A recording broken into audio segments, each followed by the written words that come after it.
বাংলা তো ড্রাইভার তো ডাইরেক্ট বাইরে ফোন দিল। কোন গাড়িটা দোষ?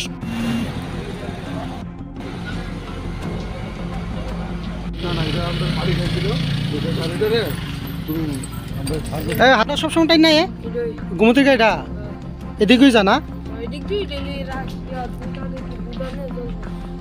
হ্যাঁ এত টাইম না যাই কেন ডেলি তোমরা কিছু কম না?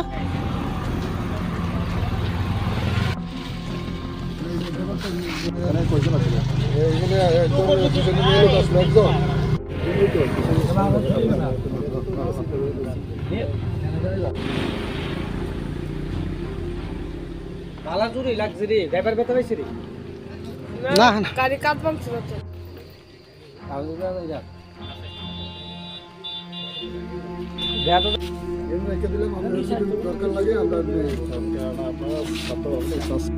মানে এলাকাবাসী অভিযোগ করতেছে আপনারা গাড়িগুলো খুব জোরে চলে। ড্রাইভার কই আছে এখন? ড্রাইভার কই আছে? গাড়ি অফিসার দিয়ে হইতো না, অ্যাক্সিডেন্ট করছে ড্রাইভার কই আছে এখন? হ্যাঁ কোন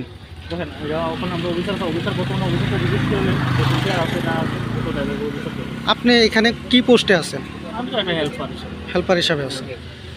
ঠিক আছে।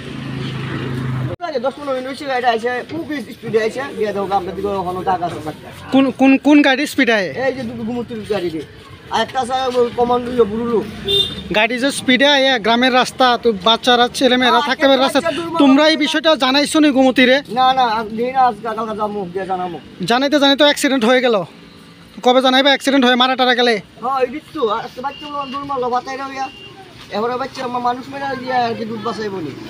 এই যে গাড়িগুলো স্পিডে চালায় তোমরা ড্রাইভার বা গোমতীর কেউ কোনোদিন কইছো নি যে আস্তে চালায়?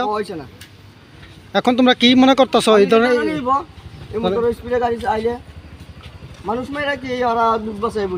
এটা কি প্রথম থেকেই তারা এইভাবে জোরে চালায়? আর অনেক দিন গেছে তো, আরো দুইটা গাড়ি আছে শুধু এইভাবে যায় জোরে স্পিডে। কোন গাড়িটা দাঁড়ায় লোক কামাইতে আসলো? না গাড়িটা দাঁড়ানো অবস্থা আছিল। হ্যাঁ গাড়িটা দাঁড়ানো অবস্থা আছিল। গাড়িটা যখন ওই গোমতী ডেরির গাড়িটা আয়া মেরা দিছে। আপনাদের গাড়িটা কি দাঁড়ানো অবস্থায় আছিল? দাঁড়ানো অবস্থা আছিল আমরা গাড়িটা। গোমতী ডেরির গাড়িটা কোন দিক থেকে আইতাছিল? ওই তো ডেরির থেকে আইতেছে, তারা দেখেন যে অফিস থেকে আইতেছে। কোন সময় সে ঘটনা? এমনি 5:30। কি মনে হয় আপনাদের গাড়িটা দাঁড়ানো অবস্থায় গাড়িকে আইএসের আরেকটা গাড়ি ধাক্কা মারছে? হ্যাঁ কি কারণে হইতে পারে মনে করতেছেন? না এটা তো আমরা কিছু কইতে পারতাম না। ওই গাড়িটা আয়া আমরা দাঁড়ানো গাড়ির ধাক্কা মেরে দিছে। আমরা গাড়িটা এখানে দাঁড়ানো আসছিল, ড্রাইভার আমার দাঁড়ানো আসলো, আয়া মেরা দিছে গাড়িটা। আপনারা গাড়িটা কোনখানের? এটা তো বাবা একদম নার্সারি গাড়ি। কেউ আহতটাও তো হয়েছে? আহত হয়েছে, চোর হয়ে যায়। কই আছে এখনো তাই না? তালতলা হসপিটাল আছে।